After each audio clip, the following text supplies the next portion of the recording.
Ausa double जाना है ना हम डबल बराबर पेंदी ना हर शय अपनी गिगुल के लग पेंदी ये बहु को जे देखो साथ नहीं ना सात तो साड़ी नहीं है ना तो सो अपना दादा सही ता इतना पका रहे हो ना तो काटता 15 था पैर ठीक है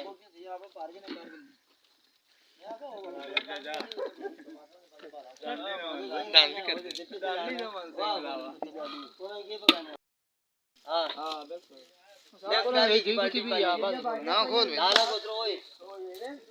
सात का छोड़ करो ओए ये टमाटर भी कोतर देनी आखे ना अब कर बाहर काट मेरे भी ठीक है पीसी फिर काट के